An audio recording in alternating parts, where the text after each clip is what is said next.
Hello dear aspirants, welcome to career Pathshala. आज SBI की तरफ से एक नोटिफिकेशन आया।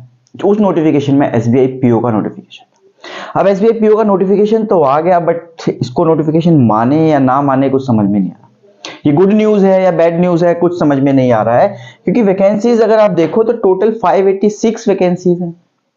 उसमें भी फिर 14 और अगर एक्स्ट्रा कर दें जो बैकलॉग की हैं, सिर्फ एसटी वालों के लिए। बैकलॉग मतलब जो पिछले साल फिल नहीं हो पाए। तो अगर हम टोटल भी कर ले तो 600 वैकेंसी। क्या मजाक है। एक तरफ आपने एसबीआई क्लर्क में हमें बम्पर वैकेंसीज देके और दूसरी तरफ हमने ये देखने को मिल रहा है हमें, राइट। तो मजा नहीं आया बिल्कुल भी। तो एसबीआई पीओ की जो वैकेंसीज हैं बहुत कम है। अगर हम यहां पर देखें तो बहुत कम है। मैं तो बहुत निराश हूं कि 600 वैकेंसीज, सिर्फ इसमें क्या ही होगा 600 वैकेंसीज। उसके बाद आपने बहुत सारी चीजें चेंज कर दी हैं, जैसे उसके बारे में भी बात करेंगे। पहले हम इसको नोटिफिकेशन को देख लें। अगर तो रजिस्ट्रेशन 27 तारीख से शुरू हो गए हैं और 16 जनवरी तक है हमारे पास। और प्रीलिम्स की जो डेट है वो 8 और 15 मार्च है, जो हमारे सामने आ चुकी है।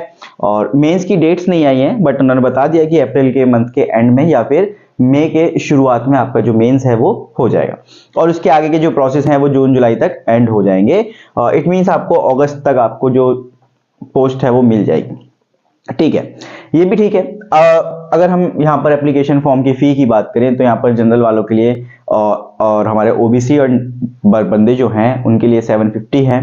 एंड बाकी जो हमारे schedule caste and schedule tribe वाले हैं उनके लिए 0 है। बट वैकेंसीज के साथ मैं नाखुश हूँ इस बार।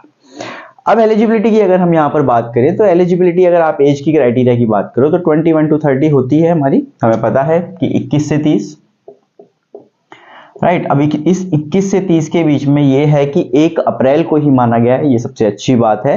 तो 1 अप्रैल आप लेके चलना यहाँ पर। अगर 30 साल का मतलब है कि 1 अप्रैल 1994 की बात हो रही है, राइट। और 1 अप्रैल 2000 कितना लेके चलोगे अगर आप 21 को हो तो 2003 से, ठीक है। तो उससे पहले का कोई ना बॉर्न, मतलब उसके बाद कोई बॉर्न ना हुआ हो और उस डेट से पहले का कोई बॉर्न ना हो, नहीं तो रिजेक्ट हो जाएगा, ठीक है। अब दूसरी बात कर ले क्वालिफिकेशन की। तो क्वालिफिकेशन में भी एक इन्होंने छूट दी है, वो भी बहुत अच्छी चीज है कि आपका यहाँ पर जो क्वालिफिकेशन है वो आपको ग्रेजुएशन होना चाहिए। लेकिन जो आपका जो रिजल्ट है वो अगर आपका 30 अप्रैल तक भी आता है तो वो भी मान्य है, मतलब वो भी वैलिड है। तो 30 अप्रैल तक अगर किसी का रिजल्ट आ सकता है, कोई अभी परसुइंग है तो वो भी कर ले। लेकिन अगर उसके बाद रिजल्ट आया तो आपको वैलिडेशन नहीं देंगे, तो आपको रिजेक्ट कर देंगे एसबीआई वाले, ठीक है। अब ये भी ठीक है। अब जो चेंजेस हुए हैं ना एग्जाम के अंदर वो बहुत मेजर चेंजेस हैं। तो प्लीज इस बात को ध्यान से समझना कि चेंजेस क्या हैं। चेंजेस ऐसे हैं कि एसबीआई ने अपना एग्जाम पैटर्न ही बदल दिया है। एक तो आपने वैकेंसीज इतनी कम दी हैं, ऊपर से आपने एक नया बम फोड़ दिया कि आपने पैटर्न ही बदल दिया। पैटर्न में ऐसा कर दिया है कि इंग्लिश के क्वेश्चंस प्रीलिम्स में ज्यादा कर दिए हैं और मेंस में मार्क्स ही हटा दिए हैं इंग्लिश के सेक्शन के। तो पता नहीं क्या करना चाहा है, बट ठीक है।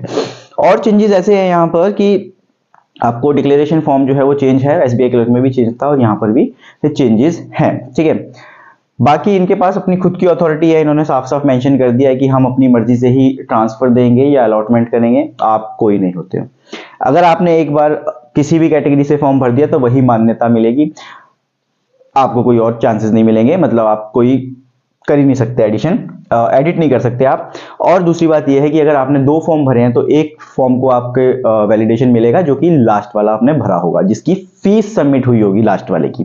तो बस ये है इनका कि 600 वैकेंसीज दे दी हैं और पता नहीं अब बढ़ेंगी या नहीं बढ़ेंगी, इसके बारे में कोई भी इंफॉर्मेशन नहीं है। जैसे कि मुझे लगता है कि बढ़ेंगी तो नहीं अब ये, बाकी इनकी खुद की मर्जी है। बट 600 वैकेंसीज अगेन बहुत कम वैकेंसीज है, राइट। और इसका जो एग्जाम पैटर्न है वो भी मैं आपके साथ डिस्कस कर लूंगा, जो भी नया एग्जाम पैटर्न है। तो उसके लिए आप मेरे साथ बने रहें।